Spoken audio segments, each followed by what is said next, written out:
Amount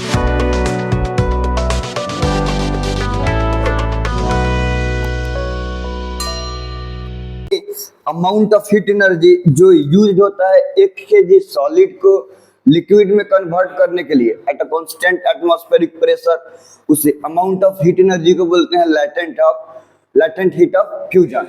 और वहीं 1 kilo liquid को अगर जो हीट एनर्जी वेपर में कन्वर्ट करे at a constant atmospheric pressure, किसी कांस्टेंट प्रेशर पे, उसको बोलते हैं latent heat of वेपरेशन। Latent heat temperature को नहीं बढ़ाता है, तभी तो पता नहीं चलता गया कहाँ। लैटेंट हीट सिर्फ यूज होता है मैटर के स्टेट को कन्वर्ट करने में, सॉलिड से लिक्विड या लिक्विड से गैस या उल्टा आ जाओ। तो ये हो गया हमारा लैटेंट हीट, जिसको हिडन हीट भी बोलते हैं। अब पढ़ना है हम लोग को इवेपोरेशन। देखो वेपोराइजेशन में हम लोग पढ़े क्या थे कि लिक्विड कन्वर्ट हो रहा है वेपर में at its boiling point at a constant atmospheric pressure, यही था ना। तो अगर किसी प्रेशर पे अपने बॉइलिंग पॉइंट पर लिक्विड कन्वर्ट हो वेपर में गैसियस स्टेट में, ये प्रोसेस को बोल रहे थे वेपोराइजेशन। तो यहाँ पे पहले गर्म किए हैं, तो पहले टेम्परेचर जितना भी, मानो कि वाटर है तो रूम टेम्परेचर पे है 20 डिग्री 25 डिग्री, उसको गर्म किए तो 20 डिग्री से बढ़ना शुरू करेगा, 20 डिग्री से बढ़ना शुरू करेगा, पहुंचेगा 100 डिग्री सेल्सियस पे, क्योंकि वाटर का बॉइलिंग पॉइंट होता है 100 डिग्री सेल्सियस। 100 डिग्री सेल्सियस के बाद जैसे जैसे लैटेंट हीट ऑफ वेपोराइजेशन को वो ऑब्जर्व करेगा, वैसे वैसे वो क्या होगा कि वेपोराइज होगा, मतलब लिक्विड से वेपर में कन्वर्ट होगा। तो पहले 100 डिग्री सेल्सियस पे पहुंचेगा, तब बॉइलिंग पॉइंट पर पहुंचने के बाद लिक्विड स्टेट से गैसियस स्टेट में कन्वर्ट हो रहा है। लेकिन यहाँ पे कि लिक्विड से गैसियस स्टेट में कन्वर्ट होगा बिलो बॉइलिंग पॉइंट पर पहुंचने की जरूरत नहीं है। और गैस पे पानी रख के गर्म कर रहे हैं, तो पहले गर्म होते होते पहले खौलेगा, बॉयल होगा, है ना। 100 डिग्री सेल्सियस 100 डिग्री सेल्सियस पे पहुंचेगा, ढकेगा, तब जाकर सॉलिड से लिक्विड से गैस में कन्वर्ट हो जाएगा। तो ये हो गया वेपोराइजेशन। और इवेपोरेशन में रूम टेम्परेचर पे ही हो सकता है, 50 डिग्री सेल्सियस पे हो सकता है, 30 डिग्री सेल्सियस पे हो सकता है ना। 20 डिग्री से बढ़ के 30 डिग्री पर गया, तो उसके बाद लिक्विड से गैसियस स्टेट में कन्वर्ट हो गया। यहाँ पे लिक्विड को लिक्विड स्टेट से गैसियस स्टेट में कन्वर्ट होने के लिए वेपर और उसके बॉइलिंग पॉइंट तक पहुंचने की जरूरत नहीं है। बॉइलिंग पॉइंट के पहले ही लिक्विड क्या होगा, लिक्विड स्टेट से गैसियस स्टेट में कन्वर्ट हो जाएगा। इस प्रोसेस को बोलते हैं इवेपोरेशन। तो वेपोराइजेशन में और इवेपोरेशन में बस यही बॉइलिंग पॉइंट पर या बॉइलिंग पॉइंट से नीचे बिलो इट्स बॉइलिंग पॉइंट, ये दोनों का डिफरेंस रहता है। बाकी मेन बात यह है कि दोनों में लिक्विड स्टेट से गैसियस स्टेट में कन्वर्ट होता है। लोग नहीं बोला है कि अगर कोनो डिब्बा में पेट्रोल रख के और उसको खोलना छोड़ दो तो पेट्रोल उड़ जाता है, तो वहां पे वो अपने बॉइलिंग पॉइंट पे पहुंचा क्या, रूम में टेम्परेचर पे पेट्रोल उड़ गया, गैस बन के बाहर निकल गया, नहीं होता है क्या। तो वहां पे क्या हुआ, वेपोराइजेशन की इवेपोरेशन ना हुआ कि नहीं हुआ। अच्छा, घर पे कितना बार एग्जाम्पल ले चुके हैं कि मम्मी लोग पोछा उछा लगाता है, लोग बहन सब पोछा उछा लगाता है, सब घर का तो नौकर है सब, तो सब पोछा उछा लगाता है सब। तो पोछा लगाने के बाद जो फ्लोर भींगा हुआ रहता है, तो वो 100 डिग्री सेल्सियस पे पहुंच के वहां का लिक्विड तब वेपोराइज होगा, या पहले ही इवेपोरेट कर जाएगा, पहले ही लिक्विड से गैसेस तब सूख जाएगा, खूब कर देगा, तो पंखा चला के चला जाएगा सब। तो पंखा जितने स्पीड भी चलेगा उतने जल्दी फ्लोर सूख जाता है। ऐसा नहीं होता है क्या, तुम सब पैसा पूछा मार के नहीं किया है, सब किया होगा सब। सब बाथरूम में धोता है सब, कहता है पोछा नहीं मारता, चलो बाथरूम झूठ बोल के थे, हाँ हम नहीं धोता है, हम मान गए खुश। अच्छा, कपड़ा मम्मी लोग खींचता है, लोग चाहे बहन सब कपड़ा खींचता है सब ना, तो कपड़ा खींच के पसारता है सब, और वहीं पे पसारने के बाद क्या, कपड़ा में से पानी 100 डिग्री पर पहुंचने के बाद लिक्विड से गैसियस स्टेट में कन्वर्ट होगा कि पहले ही है।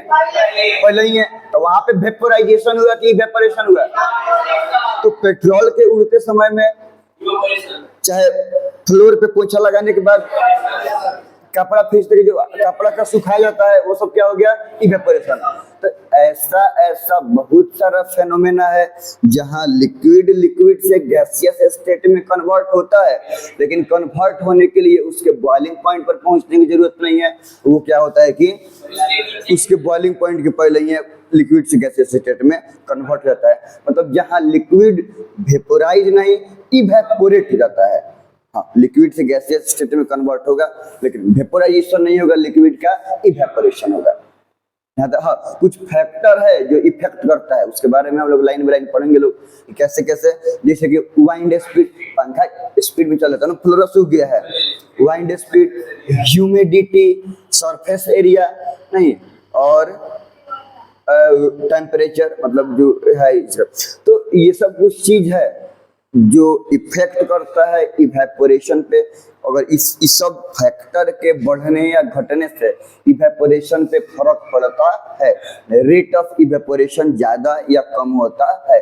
इन सब फैक्टर्स के बारे में हम डिस्कस करेंगे। अभी बस इवेपोरेशन लिख लिया जाए, ठीक।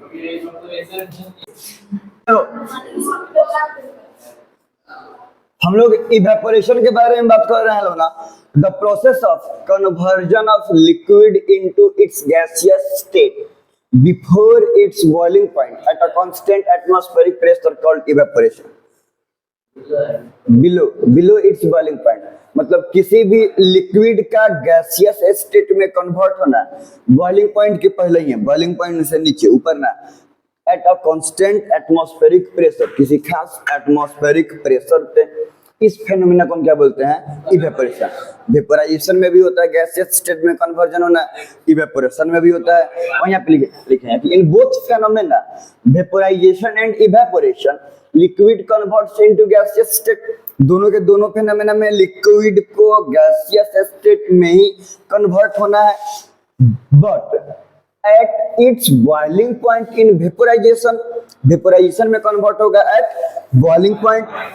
अगर 60 डिग्री सेल्सियस है तो 60 डिग्री सेल्सियस पर एकदम बॉइलिंग पॉइंट पर ही, बॉइलिंग पॉइंट से टेम्परेचर बढ़ेगा तब, जब सब का सब लिक्विड गैसियस स्टेट में कन्वर्ट हो जाएगा तब। लैटेंट हीट ऑफ वेपोरेशन पता है ना, जब तक कन्वर्ट हो रहा है तब तक उतना ही डिग्री पर रहेगा। तो ये नहीं है कि लिक्विड वेपोराइजेशन में कन्वर्ट बॉइलिंग पॉइंट पर होगा या बॉइलिंग पॉइंट से ज्यादा होगा।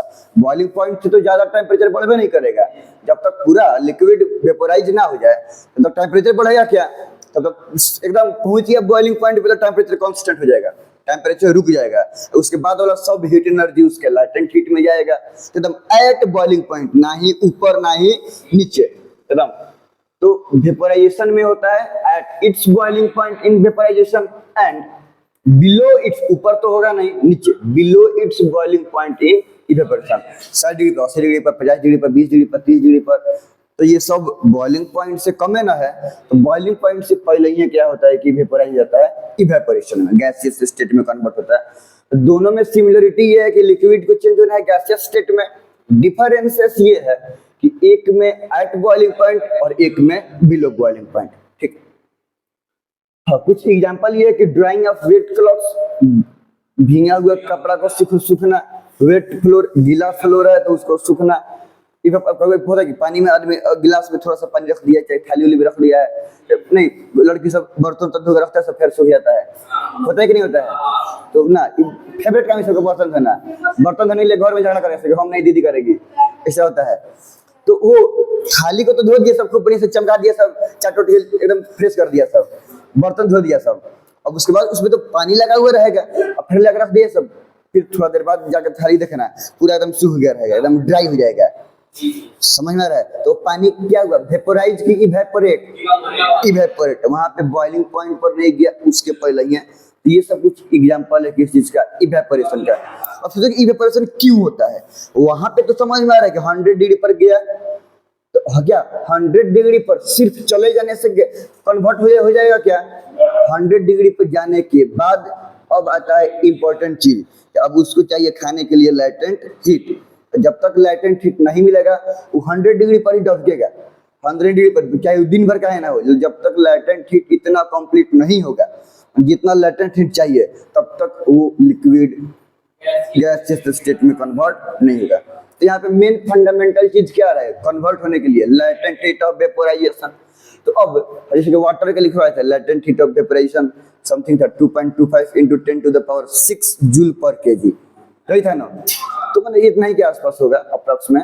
तो ये हो गया वो हीट एनर्जी जिसको कंज्यूम करेगा और कंज्यूम करने के बाद पर केजी 1 केजी लिक्विड कन्वर्ट हो जाएगा गैसियस स्टेट में। मतलब अब इतना बोल दिए तो 1 केजी वाटर कन्वर्ट हो जाएगा वाटर वेपर में, ठीक। अब जब ये तो इफेक्ट के बारे में पढ़ेंगे वो तो है ही है, तो वो सब इफेक्ट कोऑपरेट करता ही है सब, इनफैक्ट वो सब इफेक्ट ही करता है। सभी पार्टिकल्स कैसे ज्यादा से ज्यादा वहां से रिमूव हो जाए, वहां से हट जाए, चाहे वो स्पीड के चलते हो, चाहे टेम्परेचर के अकॉर्डिंग हो, चाहे किसी भी चीज के अकॉर्डिंग हो। अब वो क्या करता है कि जब बिलो बॉइलिंग पॉइंट, हम तो गर्म कर नहीं रहे हैं अपना से, हीट दे नहीं रहे हैं, तो वो सब इफेक्ट का यूज करके बिलो बॉइलिंग पॉइंट वो लिक्विड अपने सराउंडिंग से, अपने इन्वायरमेंट से क्या करता है कि हीट एनर्जी को ऑब्जर्व करता है। और जब हीट एनर्जी को ऑब्जर्व करेगा तो ऑब्जर्व करते करते जैसे ही उसका लेटेंट हीट ऑफ वेपोराइजेशन पूरा हो गया, बाहर से क्या करे सराउंडिंग से, जिस बर्तन में रखे हैं उस बर्तन से, एयर से, यानी आसपास से, अपने सराउंडिंग से, हाथ में रखा है तो हाथ से, जहाँ कभी हाथ धो के अगर इसमें मुंह पर पानी मारेगा तौली से ना पोछे तो फिर भी 10 मिनट बाद मुंह हाथ सूख जाएगा कि नहीं सूख जाएगा, नहीं सूखेगा क्या, तो वहां पे क्या हुआ वेपोरेशन हुआ कि इवेपोरेशन हुआ। तो अब मुंह हाथ पे पानी लगा हुआ है तो कहाँ से हीट एनर्जी ऑब्जर्व करेगा, हमारा बॉडी से, मुंह हाथ से, वैसे हीट एनर्जी हम लोग का बॉडी तो हमेशा हीट एनर्जी को रेडिएट करता है 24 आवर। हम लोग ठंडा के दिन में जो गर्म कपड़ा पहनते हैं वो गर्म कपड़ा इसलिए नहीं पहनते हैं कि बाहर का ठंडी भीतर ना घुसे, इसलिए पहनते हैं कि अंदर का गर्मी बाहर ना जाए। बाहर का ठंडी कोल्ड करके कोई एनर्जी नहीं होता है। कपड़ा क्यों पहनते हैं, इसलिए नहीं कि बाहर का ठंडा अंदर घुस, लोग को लगता है कि बाहर में ठंडा है तो ठंडा घुस जाएगा तो हमको ठंडा लगेगा ना, इसलिए नहीं कि ठंडा तब लगता है जब बॉडी से हीट एनर्जी बाहर निकलता है। कम निकलेगा तो कम ठंडा लगेगा, ज्यादा निकलेगा तो ज्यादा ठंडा लगेगा। बॉडी से ही बॉडी में हीट एनर्जी जाने से गर्मी लगता है, अब बॉडी से हीट एनर्जी निकलने पर समझ में रहा है। तो कपड़ा क्यों पहनते हैं, अंदर से हीट एनर्जी, जो बॉडी हीट एनर्जी को रेडिएट करे वो अंदर में रहे।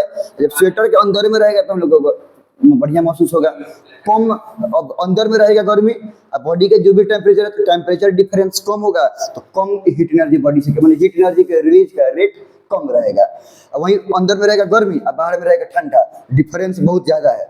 बाहर में टेम्परेचर है कम, बॉडी का तो कांस्टेंट टेम्परेचर हमेशा उतना ही रहेगा, तो दोनों टेम्परेचर डिफरेंस है ज्यादा, समझ में रहा है। तो बॉडी से हीट के रेडिएट करने का रेट ज्यादा होता है, इसीलिए हम लोग कपड़ा पहनते हैं, क्यों, ताकि बॉडी से हीट एनर्जी का रेट कम हो बाहर जाने का, ठीक है। बाहर से ठंडी करके कुछ घुसता नहीं है। तो अब ध्यान से बात समझो, तो वो आसपास से, सराउंडिंग से, चाहे आसपास में जो कुछ भी ऑब्जेक्ट हो जिसके कांटेक्ट में है चाहे जिसके कांटेक्ट में नहीं है, तो वो अपने सराउंडिंग से हीट एनर्जी को ऑब्जर्व करेगा और जब हीट एनर्जी को लेगा तो वो अपने अंदर स्टोर कर रहा है। अब हीट एनर्जी उसके अंदर जाते जाते जैसे ही वो लैटेंट हीट ऑफ वेपोराइजेशन इतना हीट एनर्जी को ऑब्जर्व कर लिया, उसके बाद क्या हुआ कि वो लिक्विड से वेपर में कन्वर्ट हो जाएगा, इवेपोरेट हो जाएगा। तो यहाँ पे अपने सराउंडिंग से हीट एनर्जी को ऑब्जर्व करता है। इसीलिए जब भी कभी इवेपोरेशन होता है तो उसके इफेक्ट के रूप में कूलिंग होता है। क्यों कूलिंग होगा, इसलिए कूलिंग होगा उसके इफेक्ट के रूप में क्योंकि आसपास का तो हीट एनर्जी को ऑब्जर्व कर लिया है कौन, वाटर। क्यों, इवेपोरेट होने के लिए। तो जब आसपास से हीट एनर्जी को ऑब्जर्व कर लिया है तो आसपास में हीट एनर्जी होगा उसके बाहर के मुकाबले आसपास में हीट एनर्जी होगा कम। जब हीट एनर्जी कम होगा तो हमको ठंडा महसूस होगा, मतलब कम गरम, बाहर के रिस्पेक्ट में कम गरम महसूस होगा। अच्छा, एक सिंपल सा एक्सपेरिमेंट तुम सब अपने से घर पे कर सकता है। सब पंखा चला लो, सब जिस भी स्पीड चल रहा है, एक हाथ को भिंगा लो सब, दोनों को पंखा के सामने कर लो सब, समझ में रहा है। हवा तो दोनों को सेम लग रहा है, लेकिन तुम देखना इसके रेस्पेक्ट में इस ठंडा महसूस होगा क्योंकि हवा पंखा के सामने है तो अच्छा महसूस होगा, लेकिन इसके रेस्पेक्ट में इसमें कूलिंग ज्यादा महसूस होगा जो हाथ भींगा हुआ है। क्यों, क्योंकि यहाँ पर तो कोई पानी नहीं है तो हवा लग रहा है तो हवा चलते ठंडा लगेगा, और यहाँ पे तो हवा लग रहा है।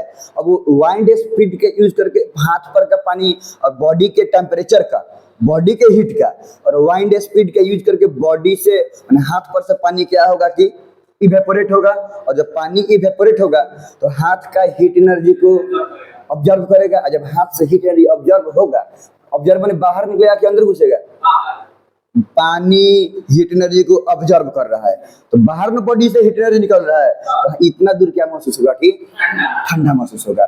घर पे करके देख लेना सब। तो अब समझ में आ रहा है कि यहाँ पे तो ठंडा क्यों लग रहा है, क्योंकि यहाँ पे इवेपोरेशन हो रहा है, और जब इवेपोरेशन हो रहा है तो यहाँ पे हीट एनर्जी ऑब्जर्व कर रहा है, जब हीट एनर्जी ऑब्जर्व करेगा तो बॉडी से बाहर हीट एनर्जी निकल रहा है, तो लोग कैसा महसूस हो रहा है, ठंडा महसूस हो रहा है। जहाँ कहीं भी इवेपोरेशन होता है रिलेटिवली कूलिंग फील होता है, क्योंकि इवेपोरेशन होगा तो सराउंडिंग के हीट एनर्जी को क्या करेगा कि ऑब्जर्व करेगा। ये तो हालांकि बड़का भी एक्सपेरिमेंट नहीं है, लेकिन थोड़ा टाइम टेकिंग एक्सपेरिमेंट है कि 2 रूम रख दो सेम, उसमें पंखा चलो चाहे चलो, दोनों में वही रेट से पंखा चला, उतना ही बड़का होना चाहिए। एक में चारों कोना पे तुम चाहे बीच में कहीं भी मतलब पानी रख दो, चाहे भींगा ही फ्लोर है कोई दिक्कत नहीं है, समय मतलब पानी रख दो। हाँ पूछ रहा है कि पंखा ऑन करवा दो, और जब सब काम हो जाएगा मतलब इवेपोरेशन वगैरह हो जाएगा, और इस रूम में आकर देखो उस रूम में आकर देखो, गर्मी दोनों में लगेगा, लेकिन इसमें थोड़ा कम गर्मी लगेगा और इसमें थोड़ा ज्यादा। इसीलिए कि इसमें पानी है तो इवेपोरेशन हुआ है, और इवेपोरेशन हुआ है तो रूम में से रूम के हीट एनर्जी को ऑब्जर्व करके एयर के थ्रू रूम के हीट एनर्जी को ऑब्जर्व करके पानी कन्वर्ट हुआ है वेपर में, तो हीट एनर्जी को ऑब्जर्व किया तो रूम में इसके बगल वाले रूम के रेस्पेक्ट में इस रूम में हीट एनर्जी रहेगा कम। तो इवेपोरेशन का खैर हम लोग पढ़ेंगे लोग कहाँ कहाँ कैसे कैसे यूज होता है, पहले इतना समझ में आया कि नहीं आया कि इवेपोरेशन होगा तो कूलिंग फील होगा, क्योंकि सराउंडिंग से हीट एनर्जी को ऑब्जर्व करता है। सबसे बेस्ट एग्जांपल है, हम लोग समझ सकते हैं सब कोई, हम लोग गर्मी के दिन में कॉटन क्लॉथ क्यों पहनते हैं, कॉटन क्लॉथ लोग पहनते हैं, गर्मी के दिन में उलन क्लॉथ, कॉटन क्लॉथ। चाहे हम लोग लड़का सब तो घर पे गंजी पर रहता है, सब समझ में नहीं रहा है, उसमें हंसना वाला बात क्या है, सही बात है, हाँ गर्व का बात है ये, तो ध्यान से बात समझो। तो हम लोग पहने हुए हैं गंजी कॉटन का, तो जब गर्मी के दिन तो हुआ है पसीना, अब पसीना हुआ है तो गंजी में कॉटन क्लॉथ में पोर्स है, अब पोर्स है तो पसीना को सूखेगा, तो पसीना आ गया कहाँ पे, गंजी पे, चाहे कॉटन क्लॉथ जो पहने हुए हैं उसी पे। अब बॉडी के टेम्परेचर को वाइंड स्पीड का यूज करके वो पसीना क्या होगा, पसीना पानी है ना, वो पसीना क्या होगा, इवेपोरेट होगा, और जब पसीना गंजी पर से चाहे कपड़ा पर से वो पसीना परस्पायर होगा, इवेपोरेट पसीना के सूखने को बोलते हैं परस्पिरेशन, बॉडी से पसीना को निकलने को बोलते हैं परस्पिरेशन।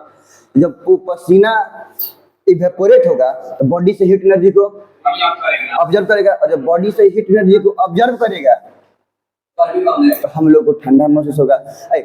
मिलाना सब हम लोग भींगा हुआ कपड़ा पहनते पाला लगता है, पाला क्या लगता है, ऐसे हो ना, ऐसे कर लेना कि टेम्पोररी कि शर्ट का चाहे टी शर्ट का एगो बाही भींगा देना और एगो बाही मत भींगाना, और तब कपड़ा पहन लेना, तो देखना कि यहाँ पे नहीं कुछ महसूस होगा, और इतना दूर पाला लगेगा। पाला क्यों लगेगा, क्योंकि इतना दूर भींगा हुआ है तो इतना दूर पानी है तो होगा इवेपोरेट, जब होगा इवेपोरेट तो इतना दूर लगेगा, क्योंकि इतना दूर से हीट एनर्जी को ऑब्जर्व करेगा, इतना दूर लगेगा ठंडा, पल्ला महसूस होगा। तो कॉटन क्लॉथ इसीलिए पहनते हैं।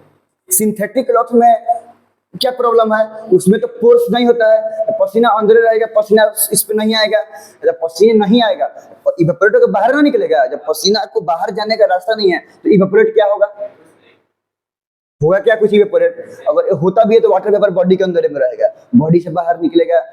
भैया बात समझ में आ रहा है। सिंथेटिक क्लॉथ्स में पोर्स न होने के चलते पसीना अंदर ही रहेगा, बाहर हल्का सा बाहर आता है तो इवेपोरेट होता है, तो कूलिंग फील होता है।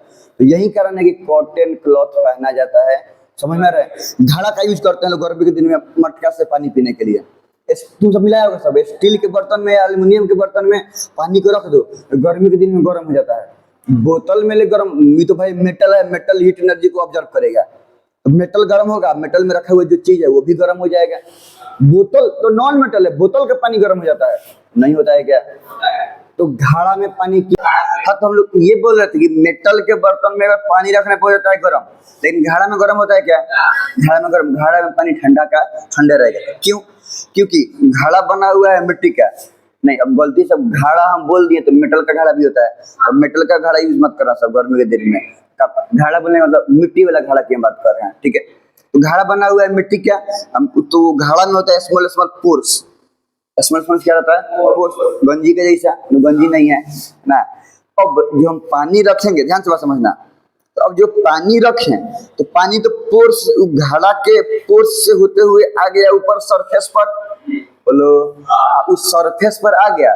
तो गर्मी का दिन सराउंडिंग का जो हीट एनर्जी है, वो हीट एनर्जी को यूज करके वो जो सरफेस पर पानी आया है वो सब पानी क्या हो गया, और जब इवेपोरेट हो जाएगा तो आसपास के हीट एनर्जी को कंज्यूम करेगा तब ना इवेपोरेट होगा। जब आसपास के हीट एनर्जी को वो कंज्यूम करेगा तो आसपास में हीट एनर्जी नहीं रहेगा, तो उसको हीट एनर्जी नहीं लगा।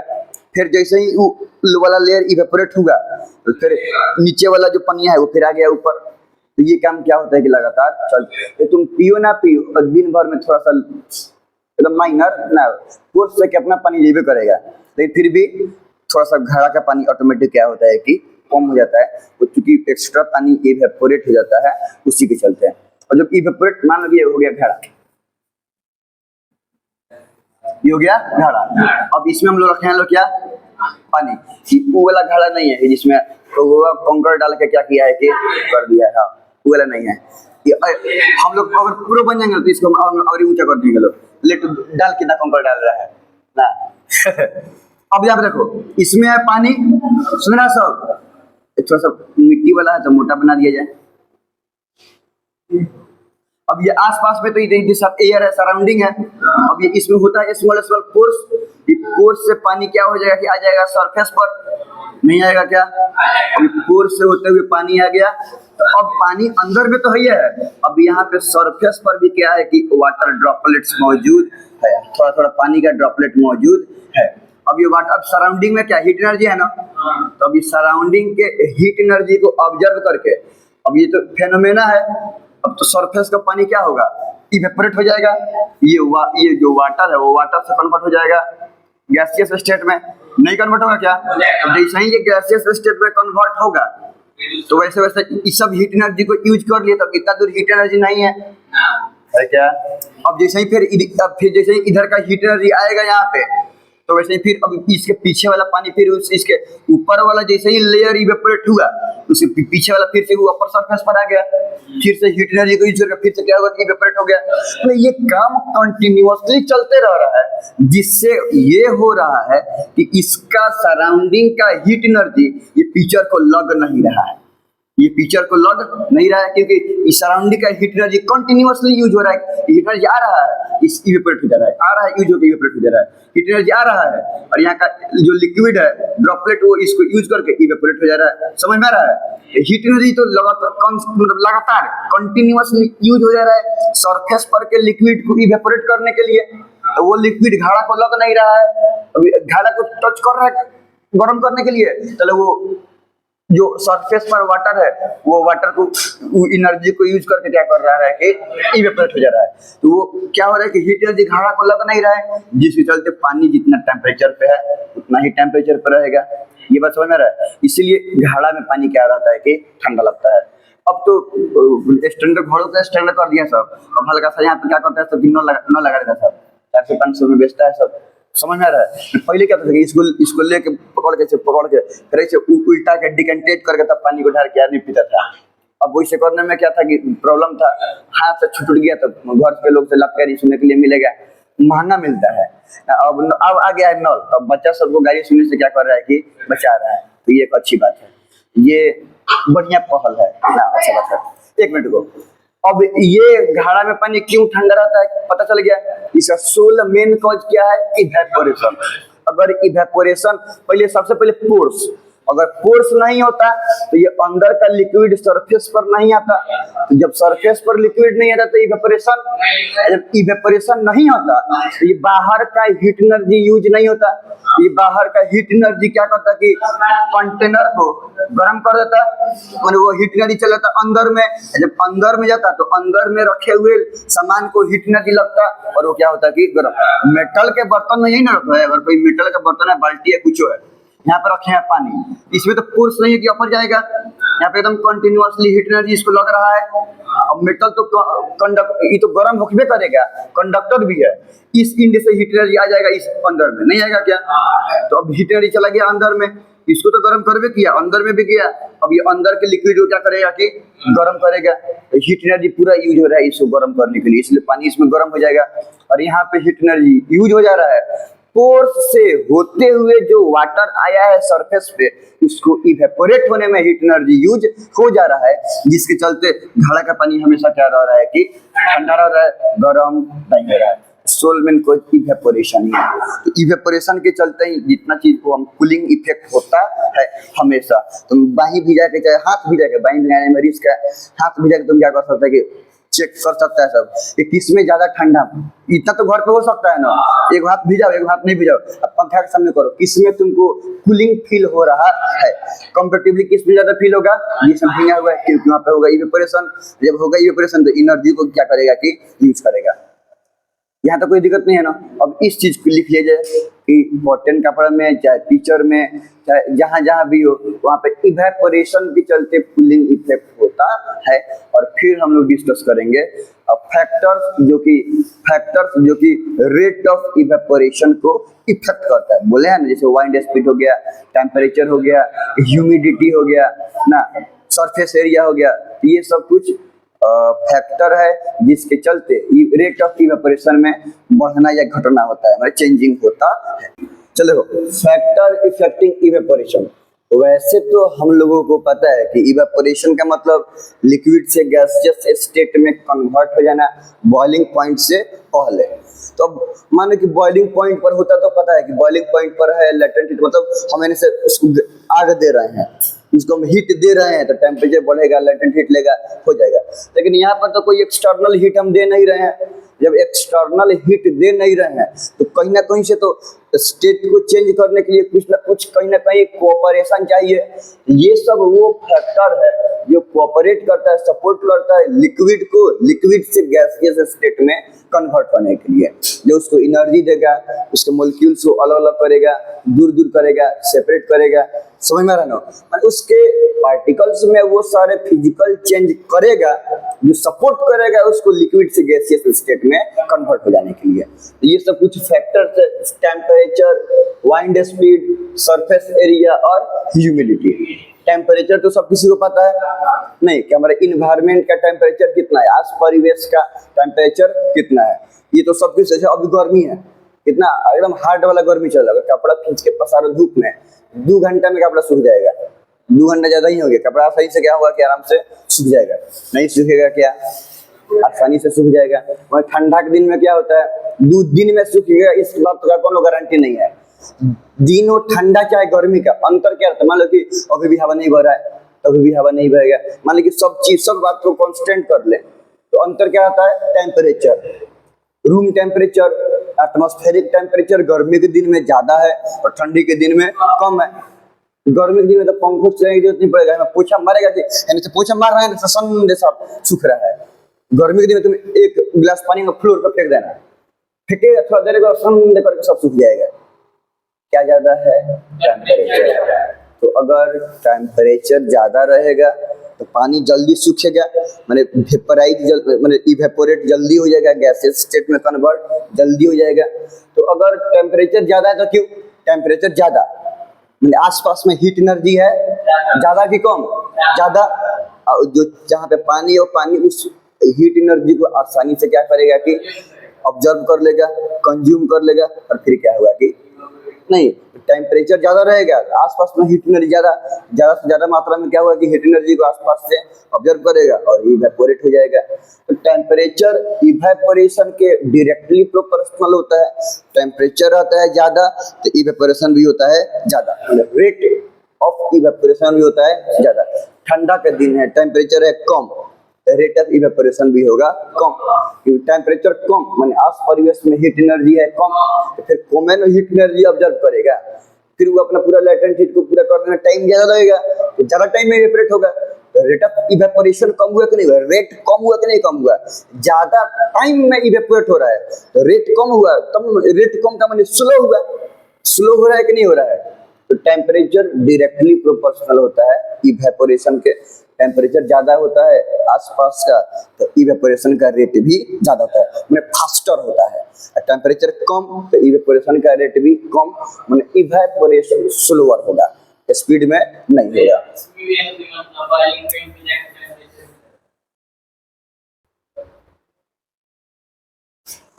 टेम्परेचर सुना सब, टेम्परेचर का मतलब होता है temperature tells about the amount of heat energy present in our surrounding, मतलब सराउंडिंग में कितना हीट एनर्जी प्रेजेंट है।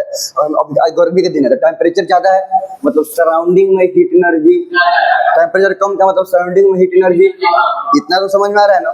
तो वही टेम्परेचर का मतलब कि हमारे आस परिवेश में हीट एनर्जी कितना ज्यादा है, कितना है। हम नहीं बोलते हैं कि अभी यहाँ पे तो ज्यादा गर्मी लग रहा है, अगर आपने पहाड़ वाला एरिया पे चल जाएगा, पहाड़ी एरिया पे, तो वहाँ पे ठंडा रहेगा, मतलब वहाँ पे गर्मी कम रहेगा। मतलब क्या हुआ कि वहाँ पे आसपास में टेम्परेचर कम रहेगा, मैंने वहाँ पे आस परिवेश में हीट एनर्जी कम है, ये बात समझ में आ रहा है। टेम्परेचर का मतलब सराउंडिंग में कितना हीट एनर्जी प्रेजेंट है। तो अगर एटमॉस्फेरिक टेम्परेचर कहीं के ज्यादा है means more amount of heat energy is present in our surrounding. अगर हमारे आसपास में टेम्परेचर ज्यादा है मैंने सराउंडिंग में हीट एनर्जी ज्यादा अमाउंट में प्रेजेंट है, तो ज्यादा अमाउंट में प्रेजेंट रहेगा तो बोलबे तो की है कि आसानी से कम टाइम में ज्यादा हीट एनर्जी को ऑब्जर्व कर लेगा लिक्विड, और उसके बाद क्या होगा कि इवेपोरेट हो जाएगा। तो टेम्परेचर के इसके मतलब डायरेक्टली प्रोपोर्शनल। अब वही 1/, लिखते हैं, इसका मतलब होता है न्यूमरेटर में तो डायरेक्टली प्रोपोर्शनल, 1/, लिखते हैं डिनोमिनेटर में लिखते हैं तो इनवर्सली प्रोपोर्शनल, उल्टा। तो टेम्परेचर के डायरेक्टली प्रोपोर्शनल है रेट ऑफ इवेपोरेशन। तो टेम्परेचर अगर बढ़ेगा, टेम्परेचर ज्यादा है तो इवेपोरेशन का रेट भी ज्यादा होगा, माने कम टाइम में ज्यादा अमाउंट में वाटर इवेपोरेट होगा। टेम्परेचर कम तो इवेपोरेशन का रेट भी कम होगा। ये वो डायरेक्टली प्रोपोर्शनल में यही होता ही है। और क्यों ऐसा हो रहा है ये तो समझ में आ रहा है, टेम्परेचर ज्यादा है तो कम टाइम में ज्यादा अमाउंट में हीट एनर्जी को ऑब्जर्व कर ले रहा है, इसलिए इवेपोरेशन ज्यादा हो रहा है। अब दूसरा बच गया वाइंड स्पीड, ध्यान से समझो। मान लो कि धूप वाला नहीं है, अभी सिर्फ हम कांस्टेंट, बाकी सब कांस्टेंट है, वाइंड स्पीड को मान के ले। तो एक वो टाइम जब बरसात के दिन में ऐसा होता है कि बरसात के दिन में मतलब हम क्या किए, कपड़ा को खींच दिए हैं, उसको हम घर के अंदर में टंग दिए हैं अरगनी पे, अच्छा घर के बाहर बरामदा वगैरह में भी टांग दिए हैं, तो कहाँ पे जल्दी सूखेगा, क्योंकि हवा बहेगा तो हवा ज्यादा कहाँ लगेगा, बरामदा में। घर में तो हवा लग नहीं रहा है, कभी होता है कि ठंडा के दिन में तो ना, लेकिन गर्मी के दिन में कभी कभी पसीना पसीना आदमी हो जाता है तो जाके पंखा कहीं खड़ा हो जाता है, नहीं होता है क्या, बॉडी से पसीना कहीं अलग एक कोड़ा खड़ा रहेंगे तब सूखेगा, अगर हवा में सूखेगा। कॉमन बात समझ में आ रहा है कि यहाँ पे वाइंड स्पीड ज्यादा है, वहां पे यहाँ पे ज्यादा है तो इवेपोरेशन, पसीना का इवेपोरेशन जल्दी हो जा रहा है, कूलिंग फीलिंग भी होता है। नहीं, घर रूम में वाइंड स्पीड नहीं है लेकिन बरामदा में पसा रहे हैं तो बरसात के दिन में वाइंड स्पीड ज्यादा है, जल्दी से इवेपोरेशन, ये बात समझ में आ रहा है। तो वाइंड स्पीड भी डायरेक्टली, वाइंड स्पीड के तो समझ में आता है, नॉर्मल एयर तो चार जगह है, लेकिन ये एयर जब किसी स्पीड से बहता है उसको बोलते हैं wind. Blowing air is known as wind. यहाँ तो कोई दिक्कत नहीं है ना, बहते हुए हवा को बोलते हैं हम लोग, शांत हवा को ना बहते हुए हवा को बोलते हैं, और जब यही हवा बहुत स्पीड में बढ़ेगा इसको बोलेंगे स्टॉर्म, आंधी। ठीक है, खैर इसके बारे में बात की बात है। तो वाइंड तो समझ में आ रहा है। अब अगर वाइंड स्पीड ज्यादा है, मतलब यहाँ पे कोई कपड़ा है भींगा हुआ कपड़ा पसरा हुआ है, तो वाइंड स्पीड ज्यादा है तो हवा आया बह के इसे टकरा के हवा होते हुए हवा बहेगा, जब हवा इसे टकरा के बढ़ेगा इसमें से मॉलिक्यूल्स को रिमूव करके ले जाएगा।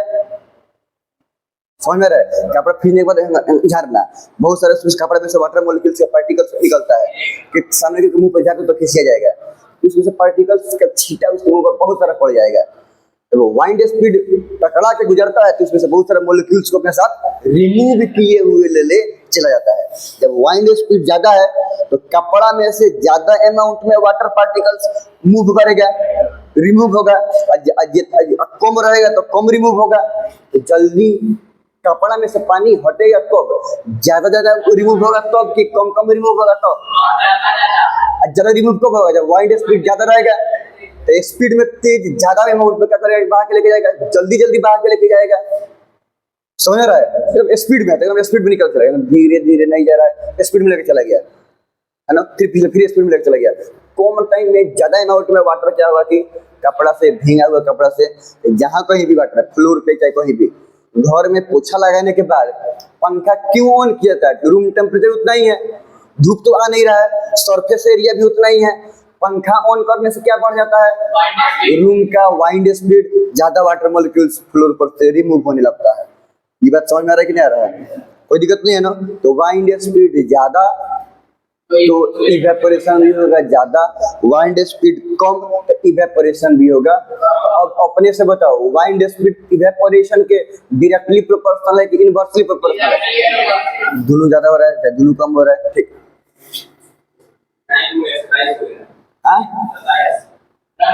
अच्छा तो लिख लो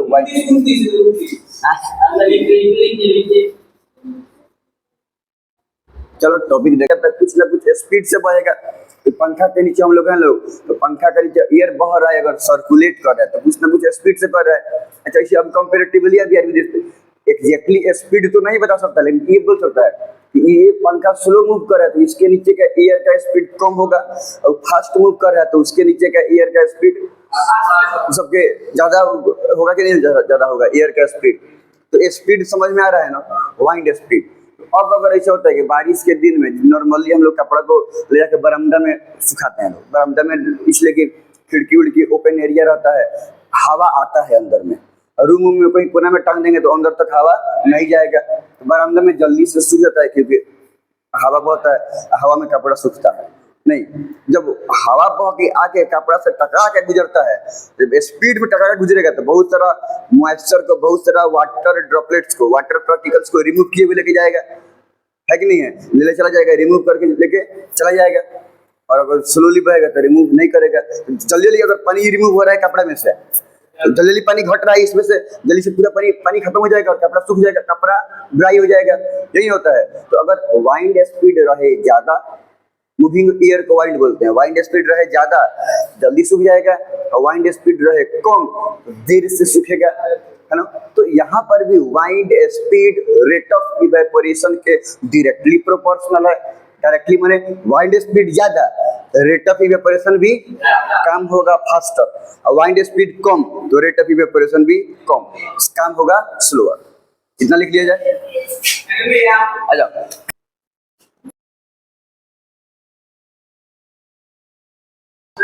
वाइंड स्पीड के बारे में हम लोग बात कर रहे हैं। तो moving air is called wind, मतलब ऐसे तो हवा है तो एयर का है तो एयर का पार्टिकल्स हमेशा मूव करते रहेगा, मतलब उतना स्पीड से हम लोग महसूस हो कि एयर आके लग रहा है, उसको बोलते हैं हम लोग वाइंड।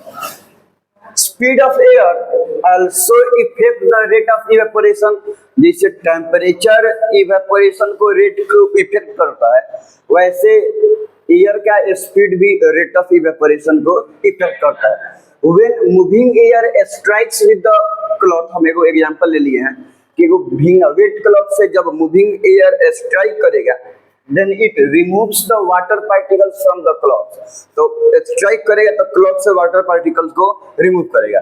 पंखा बह रहा है, अगर फ्लोर पे पोछा मार दी जाए, जब हवा बह के टकरा के गुजरेगा तो उस पर से एयर पार्टिकल्स को क्या करेगा कि रिमूव करेगा, तो पार्टिकल्स को एस्केप कराने में मदद करता है। That is why a wet cloths dry faster in open space. Open space है तो हवा ज्यादा लगेगा rather than in closed space, और यही कारण है कि open space में कपड़ा जल्दी सूख जाता है अगर closed कहीं पे रखा हुआ है उसके रेस्पेक्ट में। Wind speed is directly proportional to rate of evaporation, ये बात बताई दी है कि wind speed rate of evaporation के डायरेक्टली प्रोपोर्शनल, डायरेक्टली मतलब एक बढ़ेगा तो दूसरा भी बढ़ेगा, एक घटेगा तो दूसरा भी घटेगा।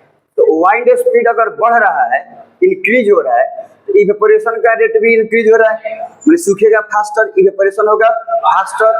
और वाइंड स्पीड अगर कम हो रहा है तो इवेपोरेशन का रेट भी कम हो रहा है, मतलब होगा क्या, स्लोअर। इसका मतलब होता है प्रोपोर्शनल। अगर हम ऐसे लिखें कि ए ऐसे बी, तो ए प्रोपोर्शनल बी के मतलब है कि ये ऊपर में है, मतलब ए बी के डायरेक्टली प्रोपोर्शनल है। कैसे प्रोपोर्शनल है, डायरेक्टली प्रोपोर्शनल। अगर हम लिखे कि ए प्रोपोर्शनल टू 1/b, तो ये नीचे में है ना, तो ए बी के इनवर्सली प्रोपोर्शनल है। तो ये नीचे का मतलब ये हुआ कि ये कैसा प्रोपोर्शनल है, इनवर्सली। एक बढ़ेगा तो दूसरा घटेगा, और एक घटेगा तो दूसरा बढ़ेगा, इनवर्सली प्रोपोर्शनल। अगर समझ में ना है तो इसको कहीं साइड में अगल बगल में लिख लेना सब, ठीक है। हाँ, दोनों में से कोई एक बढ़ेगा तो दूसरा वाला उल्टा चलेगा, ठीक है। दूसरा वाला उल्टा चलेगा इनवर्सली प्रोपोर्शनल में, और डायरेक्टली में ऐसा नहीं है। दोनों में से कोई एक बढ़ेगा तो दूसरा वाला भी बढ़ेगा, मतलब सीधा चलेगा, ठीक। तो ये तो हो गया हमारा वाइंड स्पीड। अब तीसरा नंबर है सरफेस एरिया। अच्छा, घर में ऐसा कभी होता है, मेरे घर में तो हुआ है कि मतलब कभी कभी जैसे कि मान लो कि सब्जी भी बनता है, सब्जी ज्यादातर कम होता है, खीर भी बनता है, खीर तो खीर ऐसे कटोरी में स्पेस कम है, मुंह कम है, तो जल्दी बहुत ज्यादा गर्म है तो कटोरी में अगर हम मम्मी लोग देता है लोग तो ठंडा होने में टाइम लगता है, बड़ा दिन और बॉडी में स्पीड में तो प्लेटे में निकाल के छितार देगा पूरा, होता है ना। खिचड़ी तो खिचड़ी वैसे भी कटोरी में कौन खाता है, हम लोग तो गरीब आदमी है लोग ना, धनिक आदमी हम कटोरी में खिचड़ी बाकी सब चीज हम चम्मच लगा के, उतना क्या है उतना मम्मी लोग मार के मुंगा देगा लोग, कहता लोग कि खा न जाए, है कि नहीं है। तो उतना ज्यादा हम लोग घर में लटसाई नहीं चलता है। प्लेट में तो खिचड़ी प्लेट में देगा, हम खीर के बात कर रहे हैं नहीं, तो इससे होता है कि तो अब थाली में खीर रख दिया है लोग, तो कटोरी में इतना ज्यादा मुंह है उतना ही, अब इतना बड़ा मुंह है तो उतना ही ना सरफेस एरिया, ऊपर वाला सरफेस एरिया से इवेपोरेशन होगा। अब वही चीज अभी है तो ना दूर में हो गया है, तो इस सब एरिया से क्या हुआ कि वेपर बन के लिक्विड वेपर बन के क्या हुआ कि इवेपोरेट ऊपर जाएगा, लिक्विड लिक्विड स्टेट से गैसियस स्टेट में कन्वर्ट होगा। तो जल्दी किस में होगा, यहाँ पे इतना ही दूर से इवेपोरेशन हो रहा है और यहाँ पे इतना दूर से इवेपोरेशन हो रहा है। ज्यादा कम देर में ज्यादा अमाउंट में लिक्विड लिक्विड से गैसियस स्टेट में कन्वर्ट किसमें होगा, जब सरफेस एरिया कम रहेगा तब ये ज्यादा होगा। तब प्रैक्टिकल एग्जांपल है, दूध को गर्म कर दो, दूध को एक गिलास में रख दो, उतना ही दूध को एक बड़का गहिड़ का थाली नहीं आता है, उस थाली में रख दो, उतना ही दूध को, वॉल्यूम में अंतर नहीं करना है। और फिर देखोगे किसमें जल्दी ठंडा होता है। 5 मिनट का ऑब्जर्वेशन है, दूध बर्बाद नहीं होगा और नहीं समय बर्बाद होगा। अब 5 मिनट में ये समझ में आ जाएगा कि जो गिलास वाला एक छोटा मुंह है तो उतना ही ना सरफेस एरिया से लिक्विड इवेपोरेट होगा, और थाली में रख दिए तो इतना ज्यादा सरफेस एरिया से लिक्विड क्या होगा कि इवेपोरेट होगा। तो जल्दी जल्दी अब इतना दूर में एक बार में इतना दूर के लिक्विड के पार्टिकल्स इवेपोरेट हो रहा है, उतना ही देर में, समझ में आ रहा है, उतना दूर के लिक्विड के पार्टिकल्स एक बार में क्या हो रहा है कि इवेपोरेट हो रहा है। तो जल्दी इवेपोरेट हो जाएगा और जल्दी लिक्विड जल्दी क्या होगा कि सूख जाएगा। हम लोग कपड़ा पड़ा भी फिरता है लोग तो घुंचिया के नहीं पसारता है लोग, झाड़ देगा लोग कि कहीं सिकुड़ा हुआ रहेगा, मतलब सरफेस एरिया घट गया, अब फैला हुआ रहेगा मैंने सरफेस एरिया बढ़ गया, पूरा पसार क्या करता है लोग कि रखता है लोग, क्यों सरफेस एरिया ज्यादा रहेगा तो इवेपोरेशन जल्दी होगा। और भी उसमें कोशिश करता लोग कि एक के पीछे दूसरा वाला पूरा ना आए, फिर से सरफेस एरिया अगर वहीं एक ज्यादा लंबा नीचे तक रहेगा तो सरफेस एरिया ज्यादा रहेगा एक्सपोजर में। तो सरफेस एरिया अगर ज्यादा रहता है तो ज्यादा एरिया से अमाउंट ऑफ लिक्विड कन्वर्ट होगा वेपर स्टेट में, कम रहेगा तो कम उतना ही देर में कम एरिया से amount of liquid vapour state में कन्वर्ट होगा। ज्यादा इवेपोरेशन कब होगा, सरफेस एरिया कम रहेगा तब, ज्यादा रहेगा तब, ये बात समझ में आ रहा है ना। तो सरफेस एरिया अगर ज्यादा है तो रेट ऑफ इवेपोरेशन ज्यादा है, सरफेस एरिया कम है तो रेट ऑफ इवेपोरेशन, ये समझ में आ रहा है। तो यहाँ पे ज्यादा तो ज्यादा कम तो कम, तो surface area rate of evaporation के डायरेक्टली प्रोपोर्शनल हुआ कि इनवर्सली, डायरेक्टली प्रोपोर्शनल हुआ। सरफेस एरिया ज्यादा इवेपोरेशन भी, और क्यों ज्यादा, क्योंकि उतना ही टाइम में सरफेस एरिया ज्यादा है, ज्यादा एरिया का लिक्विड ज्यादा अमाउंट में लिक्विड क्या हुआ कि वेपर स्टेट में कन्वर्ट होगा। समझ में आ रहा है कि नहीं रहा है, तो इसीलिए डायरेक्टली प्रोपोर्शनल है। और सरफेस एरिया कम रहेगा तो रेट ऑफ इवेपोरेशन भी कम रहेगा। तो कोनो गिलास रहता तो मान लीजिए इतना बड़का मुंह है, अब बड़का थाली तो पकड़ लेगा, पूरा इतना बड़का थाली रहता है, बड़का वाला नहीं रहता है, तब इतना ही एरिया से क्या हुआ कि लिक्विड क्या हुआ कि इवेपोरेट हो रहा है ना, और उतना ही लिक्विड हम इसमें पूरे पसार दिए हैं। तो अब उतना ही देर में इतना एरिया से क्या हो रहा है कि लिक्विड क्या हो रहा है कि इवेपोरेट हो रहा है। यही ज्यादा अमाउंट में ना लिक्विड इवेपोरेट होगा और इसमें कम अमाउंट में होगा नहीं, तो उतना ही देर में ज्यादा दूर से तो ज्यादा लिक्विड निकल जाएगा और इतने से कम लिक्विड निकलेगा, तो इवेपोरेशन यहाँ पे ज्यादा अमाउंट घट जाएगा। समझ में आ रहा है कि नहीं आ रहा है? आगे बढ़ाया जाए, लिख लिया जाए। भर लिया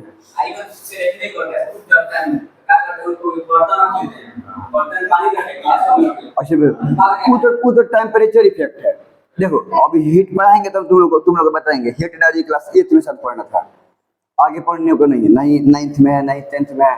देखो पानी का फ्लो केने से केने होगा, वाटर मान लो कि हम ऐसे है ऊंच पे है खाल पे है, तो पानी यहाँ पे छोड़ेंगे बीच में, हेने से नीचे जाएगा कि ऊपर आएगा? तो ग्रेविटी से देखे तो हेने का ग्रेविटेशनल पोटेंशियल कम है, ज्यादा हाइट पे तो ग्रेविटेशनल पोटेंशियल ज्यादा है। तो वाटर जनरली मूव करता है हाई ग्रेविटेशनल पोटेंशियल से लो, इसलिए पहाड़ पर से पानी बहते हुए आता है और प्लेन होते हुए समंदर की तरफ जाता है, क्योंकि समंदर में क्या है, पानी स्टोर्ड है। पानी स्टोर कहाँ होता है? ऊंच पर की खाल पर, मतलब समंदर जहाँ जहाँ है उन्हीं का एरिया ऊंचे की खाल है। समझ में आ रहा है? पहाड़ ऊंचे, तो पहाड़ से होते हुए आता है, प्लेन एरिया होते हुए खाल में चला जाता है। समझ में आ रहा है ना? ये नॉर्मल है। तो किसी भी कहाँ समुद्र रहेगा किसी देश में का या कहाँ पहाड़ रहेगा वो टोपोग्राफी पर डिपेंड करता है। नॉर्मल सिंपल जियोग्राफी है, कोई बहुत बड़ी बात नहीं है। बेसिक जानेगा तो ये बात समझ में आ जाएगा। तब तो इजीली तुम अपने से डिसाइड, अगर कहीं से मान लो कि नदी कहीं से निकल गया, नदी है ठीक है, लेकिन कहीं से नदी निकलने वाला है, मान लो कोई नदी रास्ता होता है, नदी बहते बहते कहीं से टूट गया तो नया रास्ता निकल गया। अब वो चैनल किस रास्ता से होकर गुजर के कहाँ पे जाएगा ये पहले से पता चल जाएगा। बेसिक बात है, कॉमन सेंस है, सिंपल टोपोग्राफी है। हाँ तो वहीं पे जा रहे हैं, वहीं पे जा रहे हैं। समझ, ये तुमको समझ में आ जाएगा। तो पानी कहने से कहने जा रहा है ऊंच से ज्यादा ग्रेविटेशनल पोटेंशियल से, 9th में ग्रेविटी पढ़ना है, तो ज्यादा ग्रेविटेशनल पोटेंशियल से लो ग्रेविटेशनल पोटेंशियल। ये बात समझ में आ रहा है ना? तो वैसे ही टेम्परेचर है। टेम्परेचर मतलब हीट एनर्जी वहां पे ज्यादा है। टेम्परेचर किसी चीज के ज्यादा मतलब हीट एनर्जी, टेम्परेचर कम है तो हीट एनर्जी कम है। समझ में आ रहा है ना? तो हमेशा हीट एनर्जी फ्लो करता है ज्यादा टेम्परेचर से कम टेम्परेचर, हाई टेम्परेचर से लो टेम्परेचर। ये फर्क नहीं पड़ता कि कहने ऊंचे के नहीं खा ले, उससे फर्क नहीं पड़ता है। जैसे मान लो कि घर में देखना सब कढ़ाई गर्म रहता है, यानी छोलनी आदमी डाल देता है कढ़ाई में, तो हेने तो गर्म रहबे करता है। अब ये वाला टेम्परेचर ज्यादा है, यहाँ पे ज्यादा हीट एनर्जी है, इसे होते हुए यहाँ पे जाता है। ये नहीं कि नीचे रहेगा तभी हीट एनर्जी नीचे जाएगा ना, ऊपर रहेगा तभी भी जाएगा। क्यों?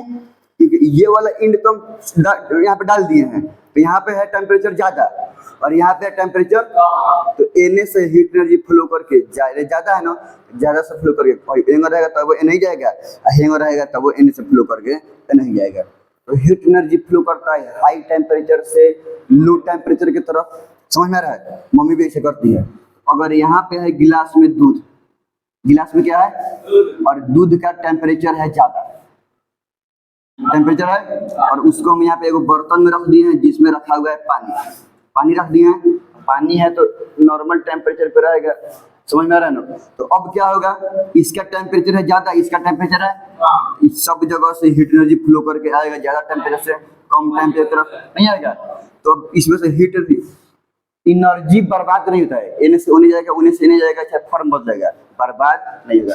तो पहले जितना गर्म ज्यादा था, मतलब टेम्परेचर इसका, इसमें हीट एनर्जी अमाउंट ऑफ, अब वो हीट एनर्जी इसमें से पास हो जा रहा है, इसमें हीट एनर्जी घट रहा है और इसमें हीट एनर्जी जा रहा है, तो इसमें हीट एनर्जी, और ये काम तब तक होता है जब तक दोनों तरफ टेम्परेचर बराबर ना हो जाए। जैसे ही बराबर हो जाएगा, प्लेन पर पानी रखने पर ना एने टकरेगा ना एने टकरेगा, वहीं पर रहेगा। जैसे ही दोनों तरफ टेम्परेचर बराबर हो जाएगा, वैसे ही हीट एनर्जी इसमें से इसमें जाना बंद कर देगा। अब कितना स्पीड से जाएगा, जितने ज्यादा डिफरेंस रहेगा उतने स्पीड ज्यादा होगा।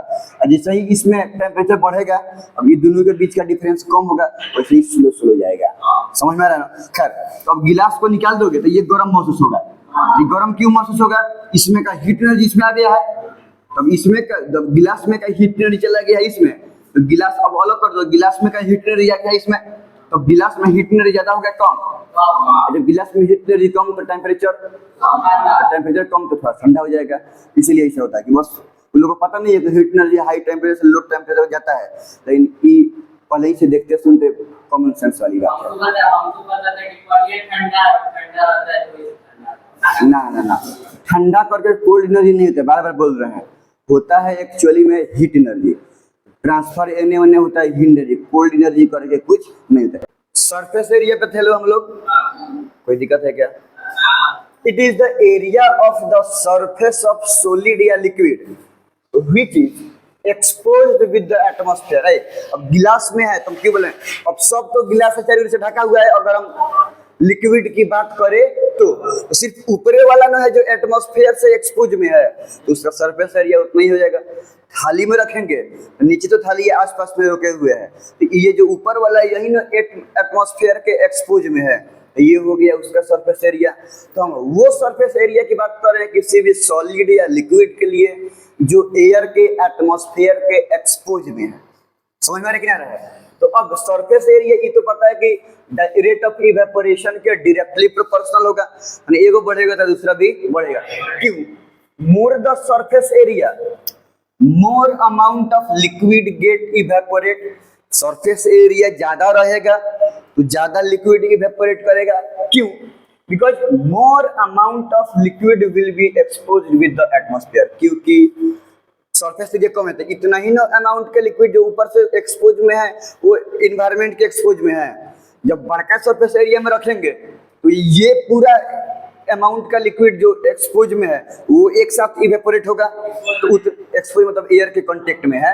समझ में आ रहा है ना? तो वो जैसे कि हम कपड़ा पहने हुए हैं, हम बोलेंगे हमारा कितना part of the body expose में है इन्वायरमेंट के, जैसे कपड़े से ढका हुआ है, ये वाला पार्ट क्या है कि एक्सपोज में है, ये वाला पार्ट और पैर ये सब एयर के एक्सपोज में, बाकी सब कवर्ड है कपड़ा से। यहाँ समझ में आ रहा है ना? तो मतलब जो कवर्ड नहीं है अनकवर्ड है, तो ये बोल रहे हैं कि अगर ज्यादा सरफेस एरिया का लिक्विड एक्सपोज में है तो उतना सरफेस एरिया का लिक्विड एक साथ क्या होगा कि इवेपोरेट होगा, तो उतना ही टाइम में जब ज्यादा लिक्विड कम हो रहा है तो जल्दी से सब लिक्विड सूख जाएगा, सब लिक्विड से गैसियस स्टेट में कन्वर्ट हो जाएगा। वही है कि सरफेस एरिया डायरेक्टली प्रोपोर्शनल होता है रेट ऑफ इवेपोरेशन के। सरफेस एरिया ज्यादा तो इवेपोरेशन का रेट भी होगा, इवेपोरेशन फास्टर होगा, कम देर में ज्यादा लिक्विड। और सरफेस एरिया कम तो इवेपोरेशन का रेट होगा कम, रेट ऑफ इवेपोरेशन स्लोअर होगा, माने ज्यादा टाइम लगेगा लिक्विड को इवेपोरेट होने के लिए। अब इसके बाद एक लास्ट टॉपिक बच गया ह्यूमिडिटी। देखो ह्यूमिडिटी का मतलब होता है आर्द्रता, मतलब एयर में कितना मॉइस्चर प्रेजेंट, मॉइस्चर समझता है सब, नमी पार्टिकल्स ऑफ लिक्विड, तो एयर में कितना लिक्विड का पार्टिकल। गर्मी के दिन है टेम्परेचर ज्यादा है, एयर में जो कुछ भी लिक्विड रहेगा इवेपोरेट हो जाएगा, तो एयर में लिक्विड कम रहेगा, ड्राई एयर होता है अगर गर्मी ज्यादा है तो। और ठंडी के दिन में क्या होता है, एयर में ओस है, नमी गर्म बना रहता है। समझ में आ रहा है ना? तो वहाँ पे एयर में मॉइस्चर कंटेंट ज्यादा रहता है। ह्यूमिडिटी का मतलब क्या हुआ कि एयर में लिक्विड का पार्टिकल्स कितना प्रेजेंट है उसी को बोलते हैं ह्यूमिडिटी। अगर एयर में पानी का मात्रा ज्यादा है तो बोलेंगे ह्यूमिड एयर है, माने एयर में पानी का क्वांटिटी ज्यादा है। अगर एयर में पानी नहीं है, मॉइस्चर नहीं है, मतलब ड्राई एयर है, एयर में पानी उनी प्रेजेंट नहीं है, बहुत बहुत कम मात्रा में प्रेजेंट है। तब ह्यूमिडिटी पर नेक्स्ट क्लास में डिस्कस किया जाएगा, ठीक है? तो वाइंड स्पीड की भी डायरेक्टली प्रोपोर्शनल हुआ। अब एक सारे फैक्टर्स में से ह्यूमिडिटी एक एकलौता फैक्टर है जो इनवर्सली प्रोपोर्शनल होता है। पहले समझो कि ह्यूमिडिटी क्या है। देखो तो एयर में कितना मॉइस्चर प्रेजेंट है, कितना पानी का अमाउंट प्रेजेंट है, उसी को डिफाइन करते हैं उसके ह्यूमिडिटी के, ठीक है? ह्यूमिडिटी का हिंदी होता है आर्द्रता, presence of the amount of presence of water, the concentration of presence of water in air is called humidity. पानी में कितना वाटर प्रेजेंट है, वाटर ड्रॉपलेट्स प्रेजेंट है, उसी को बोलते हैं हम लोग ह्यूमिडिटी, माने आर्द्रता। अब ध्यान से समझो, गर्मी के दिन में एयर ड्राई है, गर्मी है, टेम्परेचर है, जो पानी का ड्रॉपलेट भी रहेगा भाप बन के उड़ जाएगा तो एयर में पानी मौजूद रहेगा नहीं, हवा बहुत ज़्यादा गर्म गर्म हवा लगता है, ड्राई एयर रहता है। वही कूलर में पानी मत डालो, हम तुमको ह्यूमिडिटी फील करा रहे हैं। कूलर में बिना पानी के तुम कूलर चलाओ तो तुमको हवा सूखा हवा लगेगा, तो थोड़ा गर्म गर्म महसूस होगा। वो तुम पानी डाल दो तो उसमें तो दो चीज रहता है कूलर में। नॉर्मली पंखा में या कूलर में क्या अंतर है? पंखा में पानी नहीं फेंक रहा है, पानी से होके हवा नहीं आ रहा है। कूलर में दो है चीज है, एगो है मोटर, समझ रहा है, एगो नीचे रहता है जो पानी को ऊपर उठाता है, समझ रहा है ना? क्या बोलते हैं उसको? पंप, हवाई पंप रहता है। ये मोटर तो गोल गोल घूमेगा तो पंखा चलेगा। अब पंप का काम क्या है कि जो पानी हम दे रहते हैं तो उसमें 3 गो पंप नीचे रहेगा, उसमें से पाइप ऊपर जाके अब 3 गो पाइप निकला रहता है, 3 ओरी। तो तीनों पाइप उस बात से चारों ओरी लगाया हुआ रहता है, सिंथेटिक ही रहता है। हम लोग जनरली समझ में हम मतलब अपीयरेंस लगता है कि पुअरा उरा लगाया गया है, लेकिन पुअरा नहीं रहता है वो। अगर नेचुरल रहता है 2 दिन 4 दिन 5 दिन में सड़ जाता है, पानी से भीग के क्या होता है सड़ जाता है। लेकिन 2 साल 4 साल 5 साल 10 साल वैसे ही रहता है, पुअरा वगैरह नेचुरल नहीं है, सब सिंथेटिक ही रहता है, बस अपीयरेंस रहता है कि नेचुरल के जैसा है। तो वो पानी जाएगा वो पूरे में पानी में सन जा रहा है, पानी नहीं जाके तीनों पर पानी गिर रहा है, और ऐसे उसमें छोटा छोटा छेद रहता है, उस सब छेद में से पानी पूरा पर क्या होता है कि नीचे गिरता है, तो पानी से भीग गया। अब जब ये पंखा चलेगा तो अब एयर को हेने से खींच के हेने करेगा। पंखा चल रहा है, यहाँ पे पंखा चलाओ, तो पंखा चलाओगे तो क्या होगा, इधर के एयर को पकड़ के इधर करेगा, एने वाला आदमी को हवा लगेगा। उहे पंखा को ऐसे उल्टा चलाओगे तो महसूस करना हवा इधर नहीं लगेगा, हवा उल्टा लगता है, पीछे लगता है। जब हेने चलने लगेगा उल्टा, इधर से हवा खींच के इधर फेंकेगा।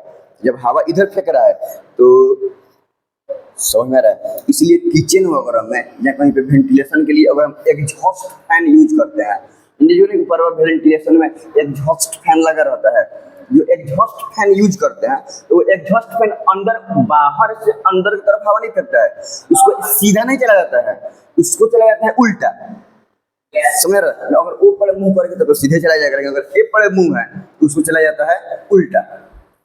तो अगर जब उल्टा चलाई जाएगा तो उन्हीं से हवा इन्हें नहीं आएगा, इन्हें से हवा आएगा उधर। अब जनरली होता ही है कि ठंडा हवा नीचे रहता है और गर्म हवा हल्का होता है तो चल जाता है ऊपर। तो ऊपर में कौन सा हवा, टेरेस के लेवल में कौन सा हवा होगा? ऊपर में गर्म हवा, और जैसे जैसे नीचे आएगा वैसे वैसे ठंडा हवा होगा। हम लोग छोड़ रहे हैं लोग कार्बन डाइऑक्साइड निकल, जो जितना भी सारा गर्म हवा वो जाएगा कहाँ पे? ऊपर।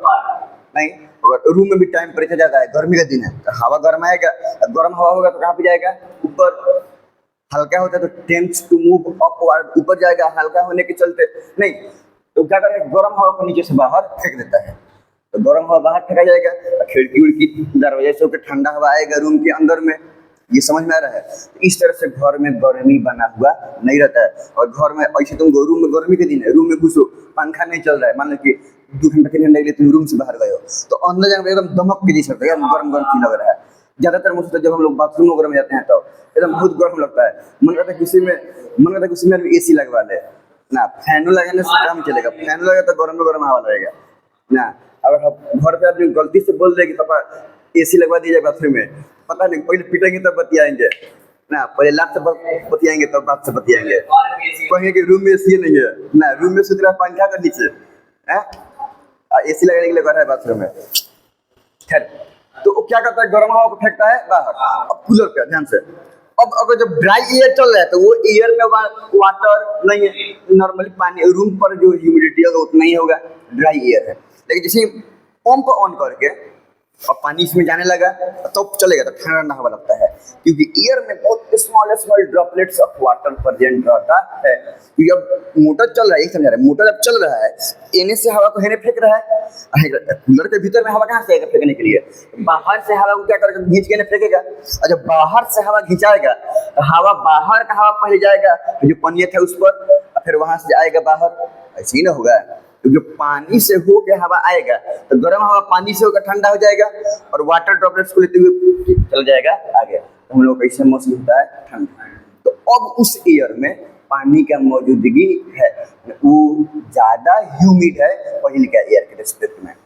मैंने पानी ऑन करने के बाद, पंप ऑन करने के बाद जब एयर जाता है तो वो एयर में प्रेजेंस ऑफ वाटर ज्यादा रहता है, तो हम बोलेंगे ना कि अब ये एयर में ह्यूमिडिटी ज्यादा है, और पहले का एयर जो ड्राई एयर था उसमें ह्यूमिडिटी कम था। अब ह्यूमिड का मतलब समझ में आ रहा है? आर्द्रता, पानी में कितना हवा मौजूद रहता है, कूलर में पानी में कितना, सॉरी हवा में कितना पानी मौजूद रहता है। समझ में आ रहा है ना। और जो पानी डालने से पहले जो कूलर से हवा आ रहा था कम ह्यूमिड है, और पानी डालने के बाद अब उसको वाटर का ड्रॉपलेट भी हवा में प्रेजेंट रहेगा तो ज्यादा ह्यूमिड है। यहाँ तो कोई दिक्कत नहीं है ना। बरसात के टाइम पे जो हवा चलता है कितना हवा ठंडा लगता है। अगर पता चलता है कि हम यहाँ पे बारिश नहीं हुआ है, जनरली दिन भर चल रहा है गर्म हवा, हवा सब एकदम गर्मी हो रहा है, हवा लग रहा है लेकिन फिर भी पसीना रुक नहीं रहा है। अब आदमी सुन लेता है कि यहाँ इधर यहाँ पर भी बारिश नहीं हुआ है, मोतिहारी में, बेतिया में, कहीं चौकिया दूर दूर भी बारिश हुआ रहता है, तो फिर रात को ठंडा हवा चलता है। समझा ना। रात में खिड़की से हवा लगता है ठंडा लगता है, तो आदमी गेस करता है कि लग रहा है कहीं आसपास में बारिश हुआ है। 50 किलोमीटर, 30 किलोमीटर, 40 किलोमीटर, 20 किलोमीटर के रेडियस में कहीं ना कहीं बारिश हुआ है। तो बारिश के चलते हवा बह के आएगा, उसमें प्रेजेंट रहेगा पानी का ड्रॉपलेट, और उसके चलते हम लोग को महसूस होगा ठंडा। तो वो एयर हो गया ह्यूमिड।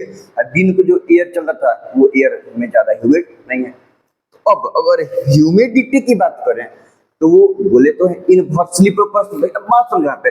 अब कपड़ा पसारा गया है सूखने के लिए, सूखने के लिए कपड़ा क्या किया गया कि उसमें पसारा गया है।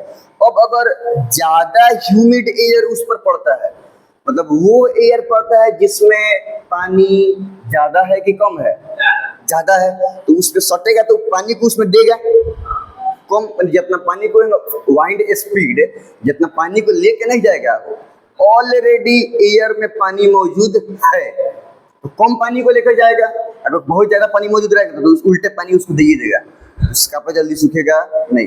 अगर वही ड्राई एयर है, एयर तो एकदम ड्राई, उसको ठंडा होना है, तो वो अब वो सटेगा तो वो क्या करेगा, उसमें से पानी को क्या करेगा कि ऑब्जर्व करेगा, पानी को सूखेगा। जब ड्राई एयर का माने ज्यादा ह्यूमिड की कम ह्यूमिड, कम ह्यूमिड, जब उसमें से सट के जाएगा तो वो सूखा हवा पानी को ऑब्जर्व करेगा, यही करेगा ना। सूखा हवा पानी को क्या करेगा कि ऑब्जर्व करेगा और जाएगा, उसमें से पानी को लेके चला गया। इस तरह से अगर जो एयर बह के जा रहा है उसमें ह्यूमिडिटी ज्यादा है तो कपड़ा सूखेगा लेट से, क्योंकि ऑलरेडी एयर में पानी मौजूद है। और अगर ड्राई एयर है, वो एयर है जिसका ह्यूमिडिटी कम है, तो कपड़ा जल्दी सूख जाएगा, क्योंकि उसमें ह्यूमिडिटी कम है, माने पानी का मौजूदगी कम है, पानी को सुखा के लेके जाएगा, बहा के लेके जाएगा। इतना बात ले जाए, ह्यूमिडिटी एक ऐसा फैक्टर है जो इवेपोरेशन के इनवर्सली प्रोपोर्शनल है, डायरेक्टली प्रोपोर्शनल नहीं।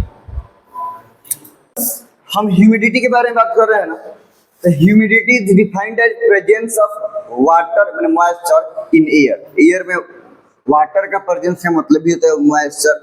अगर मॉइस्चर ज्यादा है तो ह्यूमिडिटी ज्यादा, कम है तो ह्यूमिडिटी कम, वही मतलब है। वही लिखेंगे मोर ह्यूमिड एयर, मतलब वो एयर जिसमें ह्यूमिडिटी ज्यादा है, will have more amount of water in it, इसमें वाटर का अमाउंट ज्यादा होगा।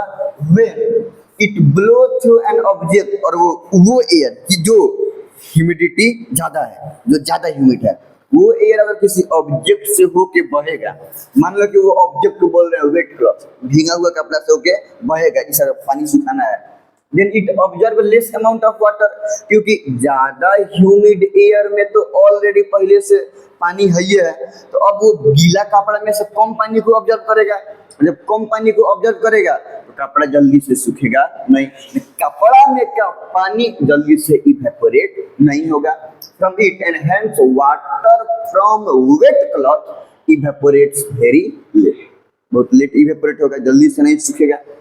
तो क्या हुआ, अगर ह्यूमिडिटी ज्यादा है तो कपड़ा सूख रहा है लेट से, इवेपोरेशन हो रहा है लेट से, कम इवेपोरेशन हो रहा है। उल्टा हुआ कि नहीं हुआ ना, ह्यूमिडिटी ज्यादा है इवेपोरेशन ज्यादा, तो हमने बोलते डायरेक्टली प्रोपोर्शनल, लेकिन ह्यूमिडिटी ज्यादा, अच्छा डायरेक्टली दिए हैं, इसको 1 बाई कर दो ऐसे, ठीक है, और ये सब सही साइन सही दिए हैं। तो अब यहाँ पे क्या हो रहा था कि ह्यूमिडिटी ज्यादा और इवेपोरेशन स्लो हो रहा है, तो उल्टा चल रहा है। Humidity inversely proportional to evaporation, माने more humidity less evaporation is there. Humidity ज्यादा हो तो इवेपोरेशन कम होगा, and less humidity more evaporation is there. तो ह्यूमिडिटी इन 1 बाई में है ना, मतलब इनवर्सली प्रोपोर्शनल है इवेपोरेशन के, तो ह्यूमिडिटी इंक्रीज करेगा, इवेपोरेशन डाउन जा रहा है, डिक्रीज करेगा। अगर ह्यूमिडिटी कम है एयर में तो इवेपोरेशन, क्योंकि ह्यूमिडिटी कम है, ड्राई एयर है, ड्राई एयर है तो मैक्सिमम अमाउंट ऑफ वाटर को क्या करेगा कि ऑब्जर्व करेगा। ठीक, देखो कुछ कुछ क्वेश्चन है जो ये चैप्टर में पॉपुलरली पूछा जाता है, मैटर इन आवर सराउंडिंग है ना, है जैसे कि आइस है सॉलिड और पानी है लिक्विड, लेकिन पानी में बर्फ डालने पर बर्फ तैरता है, क्यों? देखो कोई भी चीज लिक्विड पर तैरेगा वो सॉलिड लिक्विड गैस के हिसाब से नहीं, डेंसिटी के हिसाब से।